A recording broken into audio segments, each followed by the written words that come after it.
Hello students, this is me Vishnu Sharma from science in minutes. तो आज हम करेंगे हमारा second chapter which is acid basis and salts. Very interesting chapter. तो अगर हम बात करें कि हम अपने केमिकल कंपाउंड्स को क्लासीफाई करना चाहें on the basis of their chemical properties, तो हम उसको तीन क्लासिफिकेशन में डिवाइड कर सकते हैं which is acids, basis and salts. हम इन तीनों चीज़ों को एक एक करके पढ़ेंगे। तो let's start from the very first which is acids. तो सबसे पहले अगर हम बात करें एसिड्स की, तो एसिड्स के बारे में हमें डिटेक्ट करना है कि एसिड्स होते क्या है। तो सबसे पहले हम क्या करते हैं, उनके टेस्ट के बारे में जानते हैं कि एसिड्स का टेस्ट कैसा होता है। सोर इन टेस्ट, दे आर सोर इन टेस्ट। और दूसरी चीज़ है हमारे पास डिटेक्शन की, litmus paper. There are two types of litmus paper आते हैं यूजुअली, एक रेड आता है, एक ब्लू आता है। तो हम अगर ब्लू लिटमस पेपर क्या डालें, एक सॉल्यूशन में डालें और हमें पता नहीं है कि वो सॉल्यूशन कैसा है, तो वो क्या करेगा, ब्लू लिटमस पेपर को किसके अंदर कन्वर्ट कर देगा, रेड के अंदर। तो अगर ब्लू कलर लिटमस रेड के अंदर चेंज हो गया तो हम क्या बोलेंगे कि वो क्या है, हमारे पास एसिड है। तो यहाँ पे हमने कुछ एग्जांपल्स दे रखे हैं कॉमन एसिड्स के, which is HCl, H2SO4 and HNO3। Their common names are hydrochloric acid for the HCl, sulphuric acid for the H2SO4 and nitric acid for the HNO3। These are the common names of these acids. यही हमारे पास ये strong acids है। अगर हम वहीं इसके opposite बात करें बेसिस की, तो बेसिस क्या होते हैं, bitter in taste, they are bitter in taste. Acids क्या आते हैं, sour in taste, bases are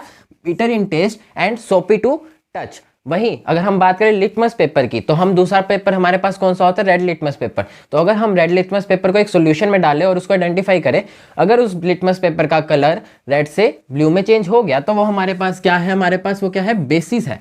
अब यहाँ पे कुछ एग्जांपल्स दे रखे हैं बेसिस के, which is sodium hydroxide and calcium hydroxide. तो अब हम पहले पढ़ लेंगे केमिकल प्रॉपर्टीज एसिड्स की। तो हम क्या करेंगे, एसिड्स को डिफरेंट सब्सटेंसेस के साथ रिएक्ट्स करवा के देखेंगे कि क्या क्या प्रोडक्ट्स हमारे पास आ रहे हैं। तो सबसे पहली जो रिएक्शन आती है एसिड की, वो हमारी किसके साथ आती है, मेटल्स की। तो हमारे पास क्या है, जब हम एसिड्स को रिएक्ट करवाएंगे, डाइल्यूट एसिड्स को मेटल्स के साथ रिएक्ट करवाएंगे, तो वो क्या प्रोड्यूस करेगा, एक तो सोल्ट बनाएगा और साथ में हाइड्रोजन गैस रिलीज करेगा। जैसे कि मैंने यहाँ पे एग्जांपल दे रखा है जिंक का, कि मैंने कौन सा मेटल लिया, जिंक मेटल लिया, और मैंने एसिड कौन सा ले लिया, सल्फ्यूरिक एसिड, जैसा मैंने बताया है। तो इसने क्या बना दिया, हाइड्रोजन को डिस्प्लेस करके यहाँ पे क्या आ गया, जिंक सल्फेट, सोल्ट बन गई और हाइड्रोजन गैस यहाँ पे रिलीज होगी। तो ये क्या होती है, किसी भी मेटल की रिएक्शन डाइल्यूट एसिड के साथ क्या रिलीज करती है, हाइड्रोजन गैस रिलीज करती है। वहीं अगर हम बात करें किसकी, reaction with the metal carbonates या बाइकार्बोनेट्स, विच इज हम उसको बाइकार्बोनेट्स क्या होते हैं, हाइड्रोजन कार्बोनेट्स होते हैं। तो उसके साथ अगर रिएक्ट करवाए तो हमारे पास क्या क्या प्रोडक्ट्स आते हैं, जैसे मैंने एग्जांपल दी, हमारे पास क्या क्या प्रोडक्ट्स आते हैं। एक तो बनेगा सोल्ट, दूसरा क्या बनेगा, कार्बन डाइऑक्साइड, और तीसरा क्या बनेगा हमारे पास, वाटर। जैसे कि हमने एग्जांपल ले रखा है कैल्शियम कार्बोनेट का। कैल्शियम कार्बोनेट तुम पिछले चैप्टर से रिलेट कर सकते हो। कैल्शियम कार्बोनेट को जब मैंने HCl में डाला, HCl क्या है, हाइड्रोक्लोरिक एसिड, तो उसने क्या बना ली, एक तो सोल्ट बना ली which is calcium chloride plus water, और साथ में क्या रिलीज करी, CO2 गैस। अब इस गैस की क्या होती है, ब्रिस्क एफरसेंस आती है, की करके साउंड आती है, जो तुमने अधिकतर कैंपस की बोटल्स में भी देखा होगा, उसके अंदर कहते हैं ना कार्बन डाइऑक्साइड होती है, तो वो ब्रिस्क एफरसेंस आती है। एक तो ब्रिस्क एफरसेंस आई, उससे हमने क्या डिटेक्ट कर दी, कार्बन डाइऑक्साइड डिटेक्ट कर ली। वहीं अगर हमें हाइड्रोजन की डिटेक्शन करनी है, तो हाइड्रोजन का टेस्ट भी तुमने कर रखा होगा कि कैसा होता है, अगर बर्निंग कैंडल लेकर जाते हो तो कैसी साउंड आती है, पॉपअप साउंड्स आती है। तो अब क्या करते हैं, CO2 का टेस्ट करते हैं हम। अब हमारे पास एक बड़ा ही इंपॉर्टेंट इस चैप्टर का क्वेश्चन आ जाता है। सबसे पहला क्वेश्चन जो बहुत इंपॉर्टेंट बनता है वो क्या आ जाता है कि क्वेश्चन वाले ऐसे देंगे कि एक मेटल कार्बोनेट है, वो रिएक्ट कर रहा है किसके साथ, एसिड के साथ, और क्या फॉर्म कर रहा है, एक सोल्ट फॉर्म कर रहा है और एक गैस रिलीज कर रहा है, एक्स गैस। वो नाम नहीं देगा कौन सी गैस रिलीज कर रहा है, वो कहेगा ये X gas when pass through the lime water it turns the lime water milky, और when we pass the excess CO2 excess gas, वो CO2 का नाम नहीं लेगा, वो कहेगा when excess gas is pass through this soon the milkiness disappears. What is that substance, what is that gas, और why the color disappears and why the white color milkiness appears। तो ये सारे क्वेश्चंस आ जाते हैं। तो वो सारे questions का आंसर ये है हमारे पास। तो सबसे पहले तो हमें पता चलेगा कि मेटल कार्बोनेट जब एसिड के साथ रिएक्ट करता है तो वो कौन सी गैस रिलीज करता है, CO2 गैस रिलीज करता है। तो हमारा पहला आंसर कौन सा आ जाएगा कि वो कौन सी गैस रिलीज कर रहा है, कार्बन डाइऑक्साइड। फिर वो क्या कर रहा है, कार्बन डाइऑक्साइड का टेस्ट कर रहा है। Carbon dioxide when pass through the lime water, क्या लाइम वाटर कौन सा हो गया हमारे पास, कैल्शियम हाइड्रोक्साइड, जो हमने पिछले चैप्टर में पढ़ चुके हैं। तो कैल्शियम हाइड्रोक्साइड से जब हम क्या करें, कार्बन डाइऑक्साइड को पास करें, तो वो क्या बना लेगा, calcium carbonate. These calcium carbonates are in precipitate forms. तो ये क्या है, व्हाइट कलर के प्रेसिपिटेट्स बन जाते हैं। These white colour precipitates appear in the solution. तो ये जो सॉल्यूशंस में व्हाइट कलर के प्रेसिपिटेट्स अपीयर हो रहे हैं, ये क्या करते हैं, this precipitates are responsible for the milkiness of the solution, that is why it appears milky. But जब हम क्या करते हैं, कैल्शियम कार्बोनेट से स्टिल ये CO2 पास करवाते जा रहे हैं, तो वो सून किसके अंदर कन्वर्ट हो जाती है, calcium bicarbonate, which is aqueous, which is soluble in the water. That is why कि अब क्या हो गया, कैल्शियम कार्बोनेट कैल्शियम बाइकार्बोनेट में बन गया, तो मिल्कीनेस क्या होगी, डिसअपीयर होगी। तो एसिड्स के बारे में हमारी थर्ड रिएक्शन आ जाती है मेटल ऑक्साइड्स के साथ। अगर हम मेटल ऑक्साइड्स की रिएक्शन करें किसके साथ, एसिड्स के साथ, तो हमारे पास क्या बनता है, एक तो सोल्ट बनती है और साथ में हमारे पास वाटर रिलीज होता है। जैसे कि मैंने एग्जांपल ले रखा है, copper oxide plus HCl gives us copper chloride plus H2O। तो अब ये जो हमारी एक रिएक्शन होती है, जब कहते हैं एक एसिड और बेस जब हम पढ़ेंगे ना, तो वो क्या फॉर्म करता है हमारे पास, सॉल्ट और वाटर। अब यहाँ पे भी हम देख रहे हैं क्या हो रहा है कि मेटलिक ऑक्साइड और एसिड जब रिएक्ट कर रहा है तो क्या कर रहा है, सॉल्ट और water. This type of reaction is called neutralization reaction. That is why अभी क्वेश्चन आ जाता है, how would you say that the nature of the metallic oxide is basic, कि तुम कैसे बोल सकते हो कि मेटलिक ऑक्साइड का नेचर क्या है, बेसिक नेचर क्या है। तो तुम क्या बोलोगे, when we react metallic oxide with the acids it forms salt plus water as it is formed in the neutralization reaction, that is why we can say that कि metallic oxide behaves as basis। उसके बाद हमारे पास ये chemical reactions done होगी। अब उसके बाद तुम्हारे पास एक कुछ रिमेंबर करने की चीज़ें हैं कि जो तुम्हें रिमेंबर करनी है। ये कुछ नेचुरल सोर्सेज है। सबसे ज़्यादा जैसे तुम्हें पता है विनेगर्स है, ऑरेंज एंड लेमन है, टैमरिंड है, टोमेटो है, कर्ड है और आर्नस्टिंग है। इसके अंदर सबके अंदर क्या होते हैं, एसिड्स प्रेजेंट होते हैं। तो कौन कौन से एसिड्स होते हैं ये तुम्हें पता होना चाहिए। जैसे विनेगर के अंदर कौन सा एसिड होता है, एसिडिक एसिड होता है। वहीं लेमन और ऑरेंज के अंदर हमारे पास सिट्रिक एसिड होता है। टैमरिंड में हमारे पास टाइट्रिक एसिड होता है। टोमेटो के अंदर ऑक्सैलिक एसिड। वहीं कर्ड के अंदर हमारे पास लैक्टिक एसिड। और वहाँ पे आर्नस्टिंग में अंदर हमारे पास कौन सा होता है, मिथेनोइक एसिड।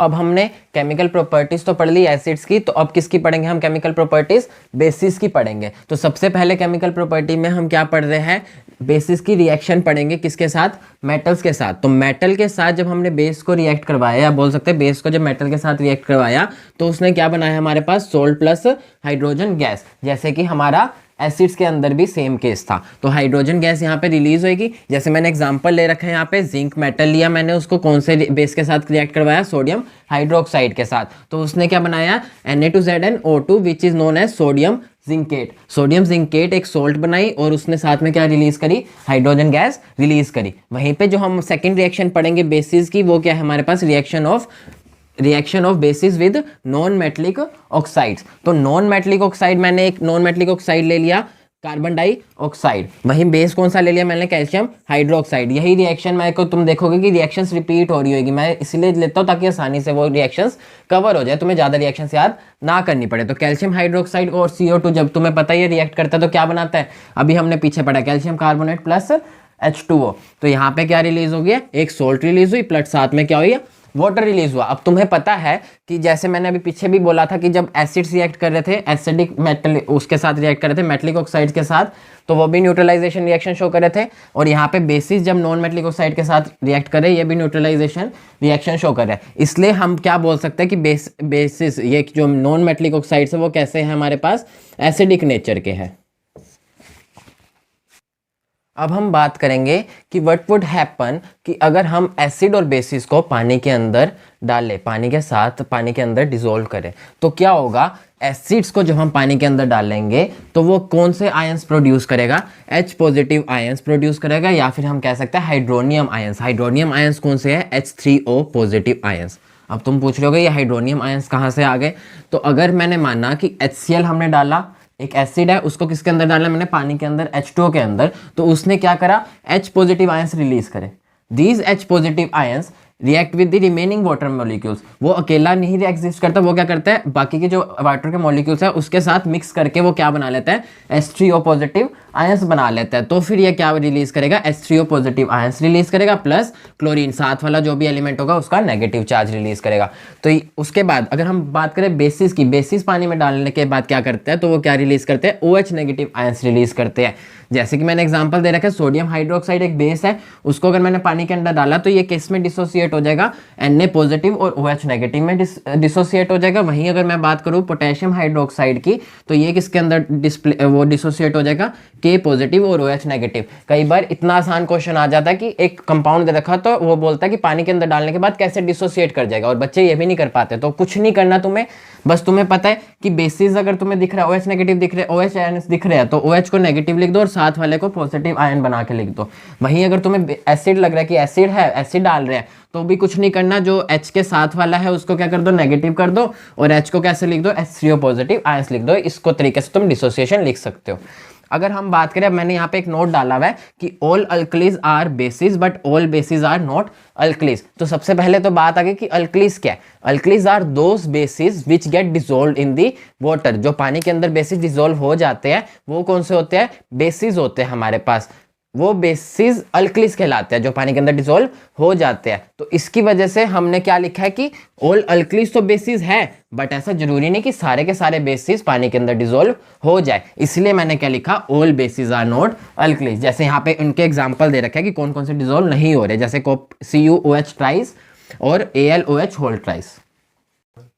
तो हमारा नेक्स्ट क्वेश्चन क्या अराइज होता है कि what is the effect of dilution. तो उससे पहले ये जानना जरूरी है कि हमारे पास डाइल्यूशन होता क्या है। Dilution is nothing, dilution is something कि हम क्या करते हैं, उसको पानी के अंदर ऐड या एसिड के अंदर हम और पानी मिला देते हैं। दो तरीके की हमारी टर्म्स आएंगी, एक आएगी कंसनट्रेटेड, एक आएगी डाइल्यूटेड।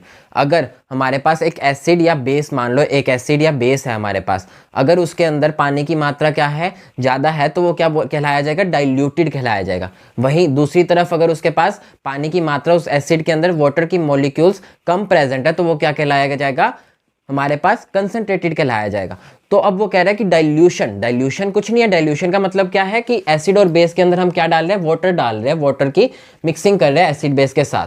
तो वो कह रहा है कि what is the effect of dilution, इस डाइल्यूशन का इफेक्ट क्या आएगा। तो खुद सोचो कि क्या इफेक्ट आएगा, कि मैंने एक एसिड्स ले लिया, उसके अंदर मैंने एसिड का सोल्यूशन ले लिया, उसके अंदर मैंने और वाटर मॉलिक्यूल्स डाल दिए। तो और वाटर मॉलिक्यूल्स डालेंगे तो क्या होगा, अगर मैंने मान लिया एक बीकर है मेरे पास, उसके अंदर ऑलरेडी इतना पानी है और ये एसिड के मॉलिक्यूल्स हमारे पास पानी के साथ एग्जिस्ट कर रहे हैं, मैं कह रहा हूँ मैंने और पानी डाल दिया, और पानी डाल दिया, तो अब ये क्या करेंगे, ये वाले जो मॉलिक्यूल्स है ये क्या करेंगे, यहाँ पे फैल गए, यहाँ पे क्या कर गए, फैल गए। तो अब हुआ क्या, इसका इफेक्ट क्या हुआ, इसका इफेक्ट क्या हुआ कि decrease in the concentration of ions. जो एसिड और बेसिस ने आयंस प्रोड्यूस करे थे, H3O पॉजिटिव और OH नेगेटिव आयंस, उसकी कंसंट्रेशन में क्या हो गया, डिक्रीज आ गया, जब हमने उसको क्या करा, डाइल्यूट करा पर यूनिट वॉल्यूम। उसके बाद हम क्या जानना चाहते हैं कि अब कहते हैं, मैंने कह दिया मिक्स तो कर रहे हैं हम वाटर को एसिड के साथ, बट हमें क्या लेनी चाहिए, केयर लेनी चाहिए कि हमें कभी भी एसिड के ऊपर, कंसंट्रेटेड एसिड के ऊपर वाटर नहीं डालना चाहिए। हमें हमेशा एसिड्स और बेसिस को कैसे मिक्स करना चाहिए वाटर के साथ, कि हम एक बीकर लेंगे, उसके अंदर वाटर का बीकर लेंगे, उसके अंदर हम थोड़ा थोड़ा सा कंसंट्रेटेड एसिड डालेंगे, ड्रिप वाइज कंसंट्रेटेड एसिड डालेंगे, उसको साथ के साथ स्टीर भी करते जाएंगे। तो वो कहते हैं स्टीर करना क्यों जरूरी है, क्योंकि अगर हम एक साथ डालेंगे तो एक जगह पे वो कंसंट्रेट होता जाएगा एसिड, और एक जगह पे कंसंट्रेट हो गया तो वो huge amount of heat produce करेगा, क्योंकि dilution is an exothermic process, तो वो बहुत ज्यादा अमाउंट ऑफ हीट प्रोड्यूस करेगा। तो इसलिए उसकी कंसंट्रेशन को पूरे पानी में डिस्ट्रीब्यूट करने के लिए उसको स्टीर करना नेसेसरी है। वहीं दूसरा रीजन वो कहता है कि क्वेश्चन आ जाता है सीधा सीधा कि we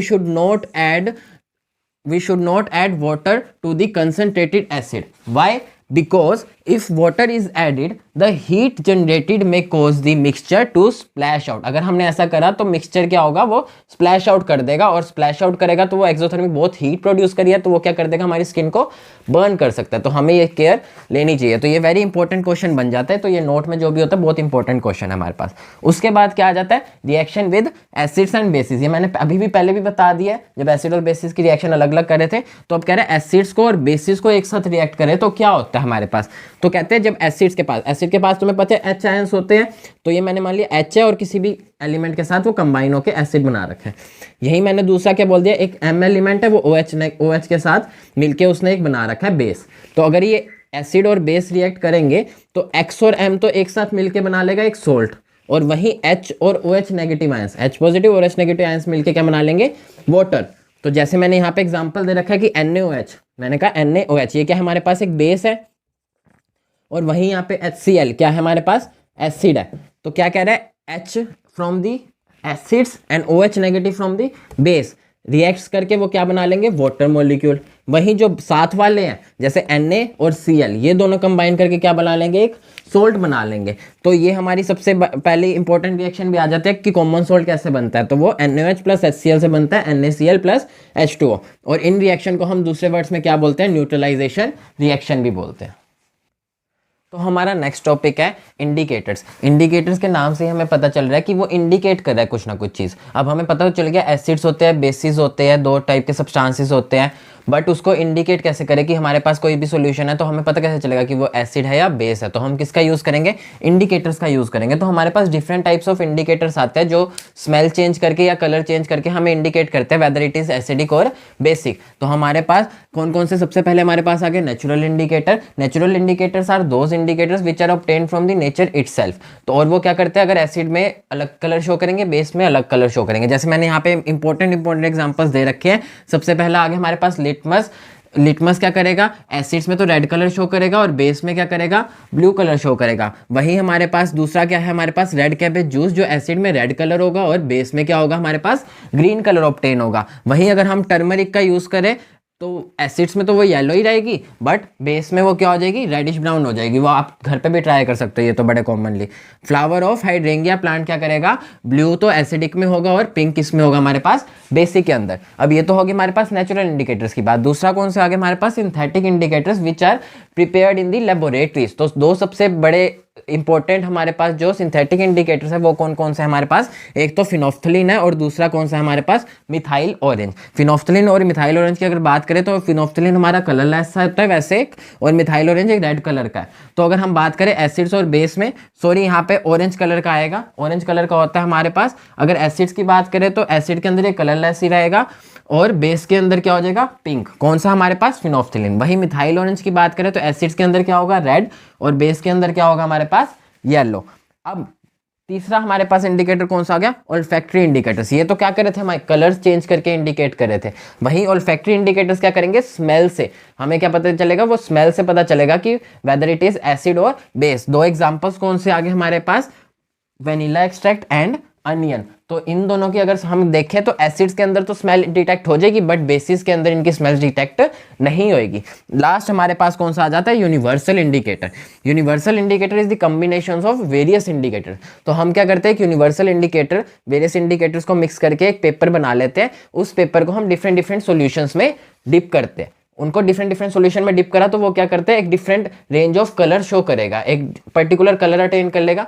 उस पर्टिकुलर कलर को हम क्या करते हैं, पीएच स्केल की मदद से उसका क्या करते हैं, पीएच कैलकुलेट कर लेते हैं। जैसे हमने इमेजिन कर लिया एक सॉल्यूशन के अंदर डाला, उसका मेरा कलर आ गया बिल्कुल डार्क रेड। तो डार्क रेड आ गया तो हमारे पास देखेंगे तो डार्क रेड कहाँ पे हमारे पास 1 से 2 के बीच में है। तो ये क्या हमारे पास एसिडिक हो गया। तो हमें पहले इसके पीएच स्केल की बाद में भी नॉलेज होनी चाहिए ना। तो पीएच स्केल में क्या होता है, हमारे पास 0 से लेकर 14 तक हमारे पास रेंज होती है। तो हमारे पास ये नंबर्स क्या इंडिकेट कर रहे हैं, इनकी स्ट्रेंथ इंडिकेट कर रहे हैं कि वेदर एसिडिक कितना एसिडिक मीडियम है और वो कितना बेसिक मीडियम है। तो अगर हम बात करें 7 की, 7 इज द मिडल, तो 7 पे अगर वो चीज़ आएगी, जैसे 7 पे ग्रीन कलर है, तो अगर वो ग्रीन कलर आया तो कहीं ना कहीं वो कैसी सोल्ट है हमारे पास, न्यूट्रल सोल्ट है। 7 से नीचे वाले क्या कर रहे हैं, H पॉजिटिव की कंसंट्रेशन क्या कर रही है, इंक्रीज कर रही है। और H पॉजिटिव की कंसंट्रेशन इंक्रीज कर रही है तो वो क्या है, एसिडिक ज़्यादा है। तो जितना हम नीचे जाते रहेंगे, जितना कम नंबर होगा उतना ही वो क्या होगा, एसिडिक होगा। सिमिलरली अगर हम 7 के इधर राइट तरफ मूव करते जाएं तो क्या कर रहा है, OH नेगेटिव की कंसंट्रेशन क्या कर रही है, इंक्रीज कर रही है। तो 7 से ऊपर जितने भी नंबर वाले होंगे हमारे पास वो क्या कहलाएंगे, बेसिस कहलाएंगे। तो जितना ज्यादा नंबर होगा उतना ही ज्यादा वो बेसिक होगा, और जितना ही कम नंबर होगा उतना ही ज्यादा वो एसिडिक होगा। अगर हम बात करें कि सॉल्यूशन है तो pH less than 7 is acidic, pH equal to 7 is neutral, pH is greater than 7 is basic solution. Thank you so much.